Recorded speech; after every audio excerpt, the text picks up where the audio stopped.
24th of July 2023, electricity reality, Tara Mines. Now, I want to try and deal with two subjects, but I might get them in the same video and I might not. And if not, I'll do one immediately here under. Here is the headline: Profits blow up at onshore wind farms. So I'm going to read this article to you now. It's in yesterday's, oh sorry, I didn't show you the name of the paper. It's the business part of the Sunday Times as published in Ireland. Green energy supply, one of the largest independent sellers of electricity from onshore wind farms in Ireland, enjoyed a tenfold increase in profits of €25 million last year, writes Brian Carey. Now, the first thing we will have to check, and I will have to check over time, is to see, is that profit, does it include the capital cost? Because what they've been doing up to now, they show their income, they show their expenses, they should pay the interest on the loans they have, and they do not pay anything towards the capital cost of the wind farm. I cannot answer you that at the moment. We'll have a look at it maybe in due course. But anyway, they made a profit and they're blowing about it here, right?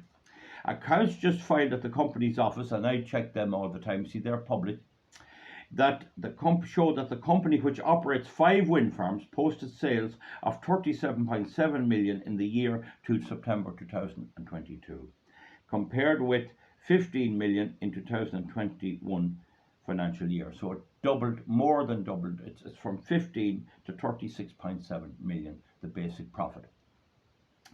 Green energy supply is 60% owned by Shamrock Wind. You see, they're all owned.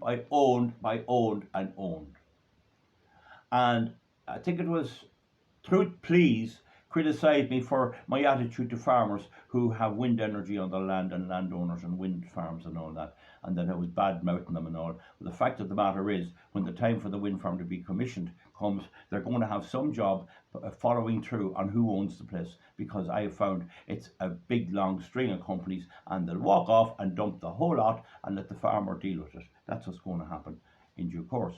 So you might make $1 million, but it'll take 3 or 4 million to get rid of them. Anyway, I digress a bit, and sorry for that. Now, green energy supply is 60% owned by Shamrock Wind, a consortium of 3 Japanese investors. 3 Japanese? 3 Japanese investors. Solis Group, the Kansai Electric Power, and Mitsubishi UFI Lease and Finance. So here's Japanese companies investing in Irish wind farms. Why? Because the Irish paddy is a stupid idiot, and it's possible to rip them off. Now, the remaining equity is held by GF Green Renewables. See that? How many companies have a name now? Right, well, let's go back and look at this now, right? Right, you have green energy. I'm sorry, I'll have to just go back on it.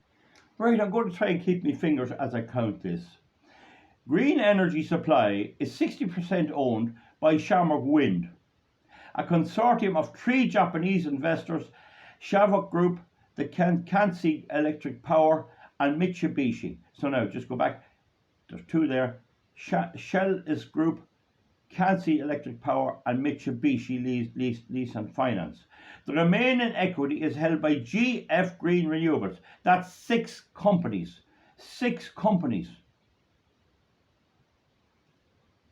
So you see how they have themselves distant from the consequences. They're isolated. They can collapse any one of those companies and have no responsibility. Just go into liquidation and good night, Irene.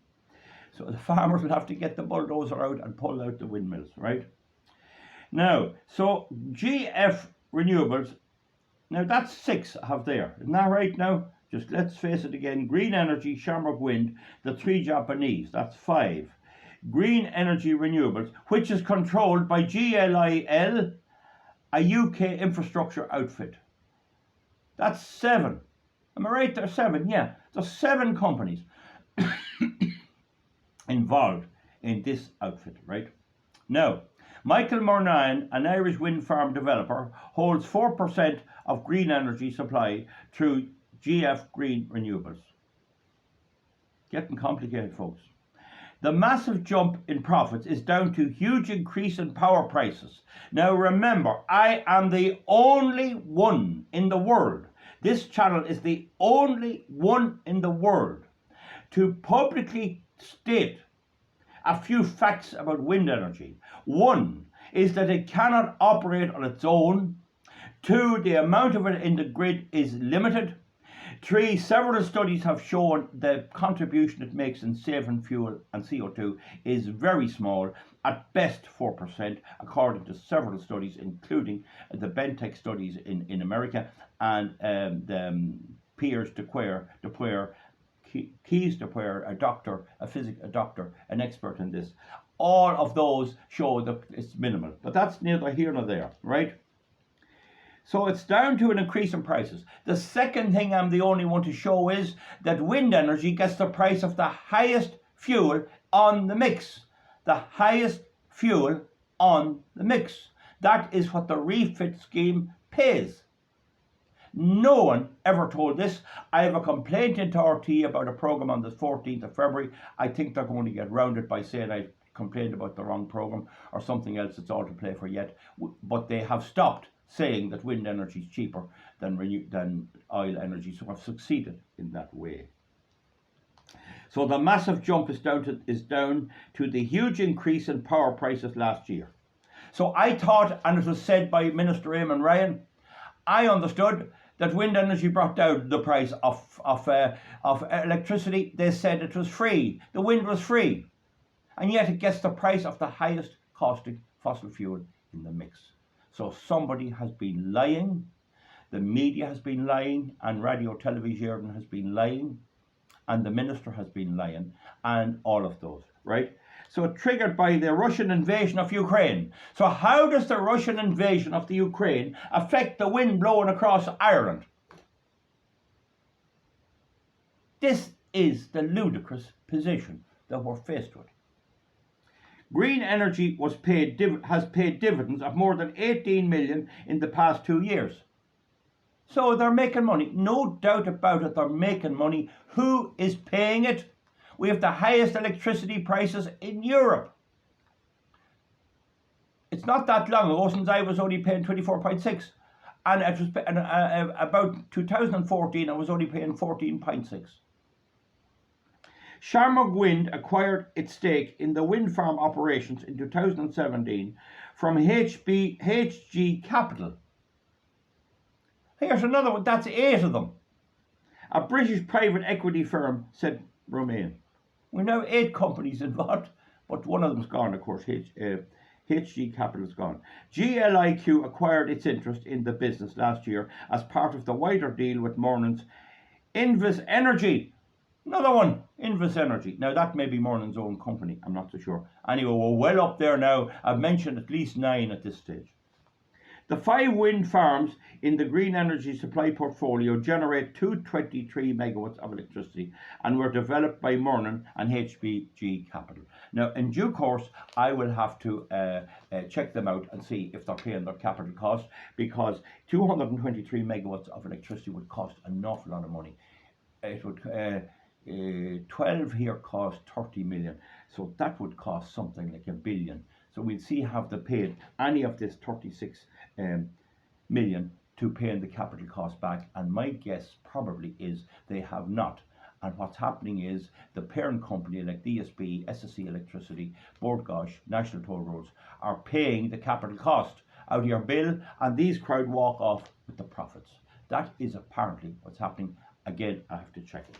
Now, I then want to move on, folks, to the second article on the paper. And I think I have time. This is zinc prices won't rise until next year, says Tara Mines boss.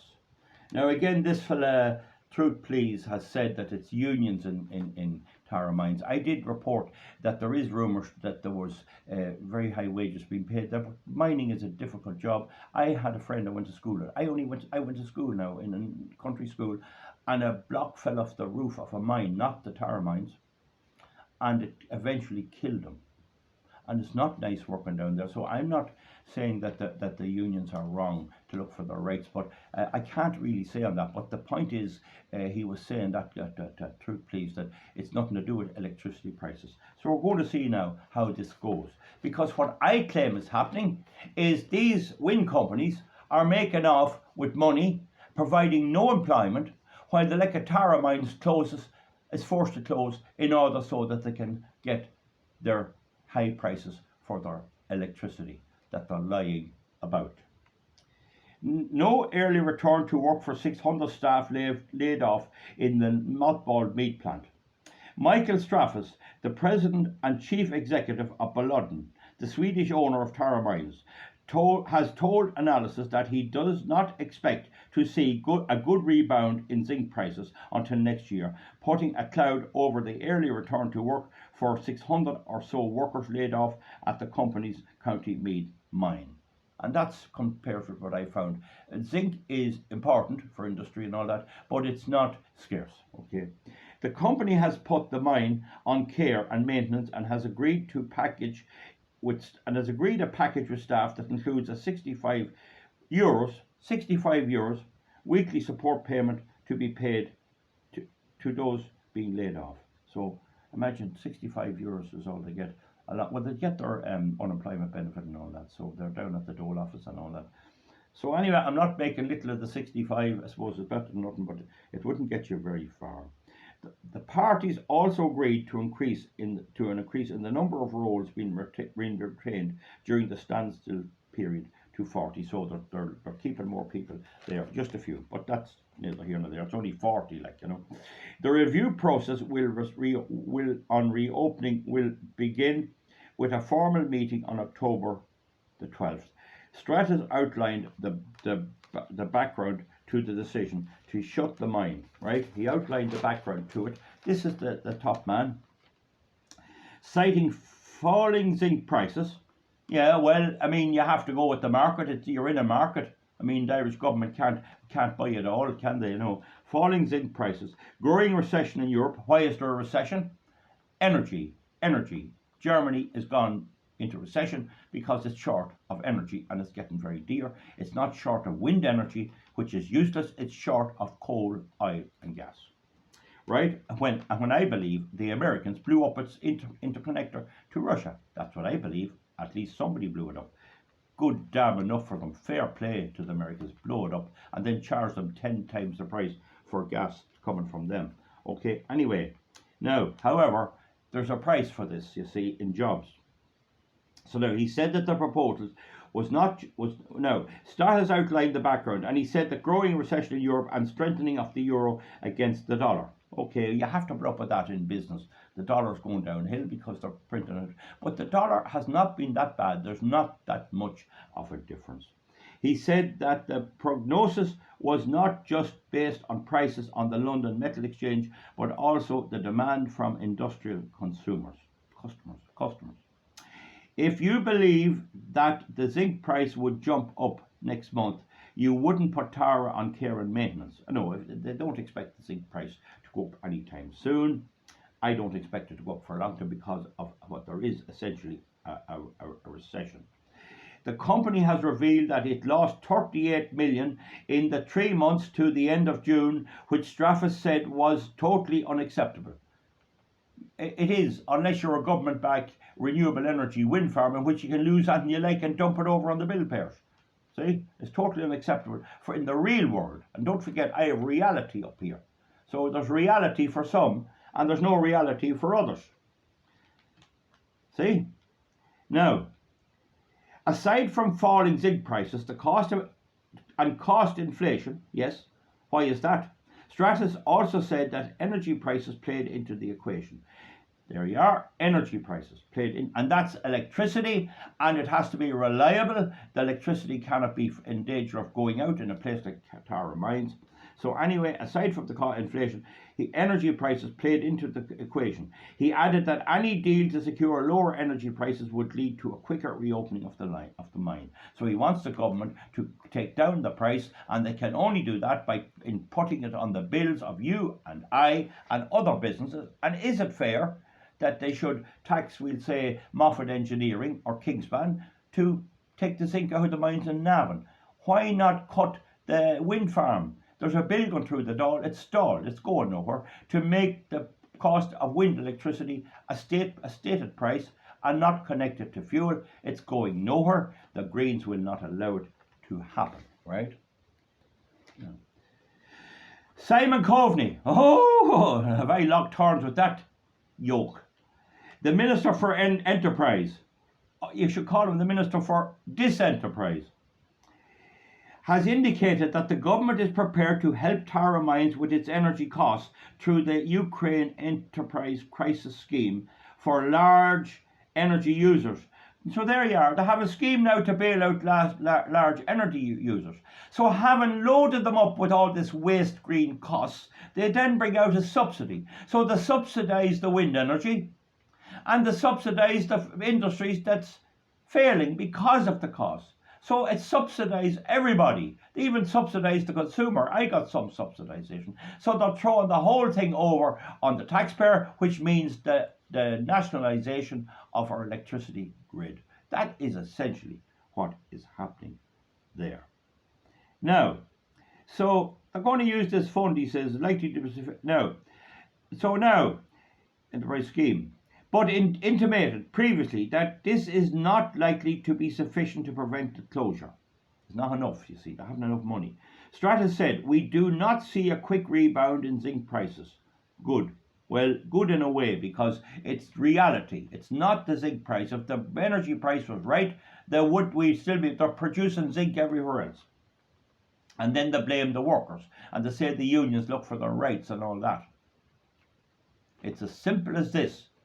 If you want to sell zinc, you have to get it out of at the ground at a competitive price. And if the electricity is the highest in Europe and in most of the world, I think it's nearly the highest in the world, we are at a disadvantage straight away.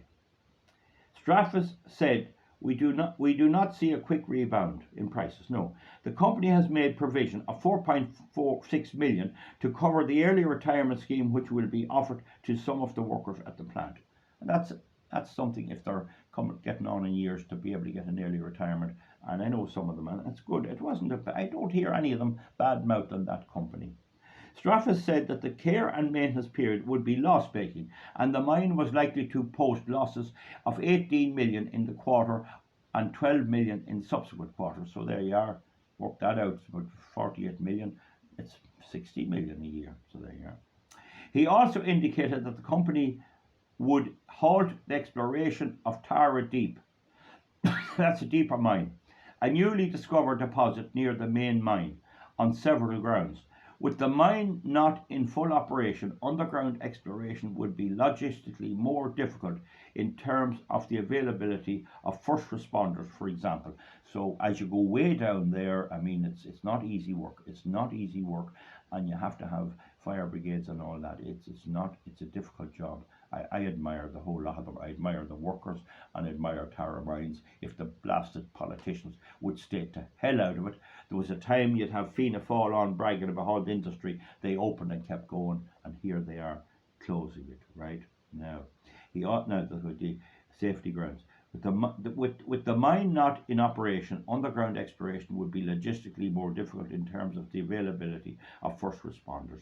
With the main mine shut, the depletion will slow down and there will be no use of the tailings pond, that's where the pond, which collects leftover materials after extraction. This all means that there is less urgency to develop Tara Deep, which would have a total of 1 billion, which would have a total cost of 1 billion euros, $1 billion or 900 million euros, okay, to develop it. Despite the shutdown of the mine and exploration program, Stratas was upbeat about the long-term future of Tara, Europe's largest zinc mine. We will come back when the prices and terms have returned, so that we can run Tara profitably, and we do think that we can do that, he said. Zinc is primarily used in making galvanized steel, which is important for the construction and automotive industries. Its price has fallen due to slow global economic growth and was down 20% in the first half of this year. That's enough, folks. It's nearly 20 minutes. What I am making the point, and Green Truth, Green please, Truth will argue I'm wrong. We should not have the highest electricity prices in Europe.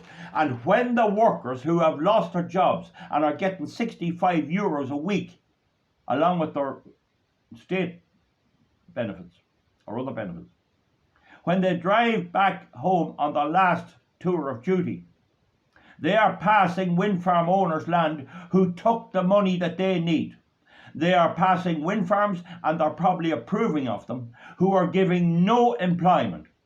There is no employment. The last wind farm I looked at, I think it was Rara here, says the number of employees is 0.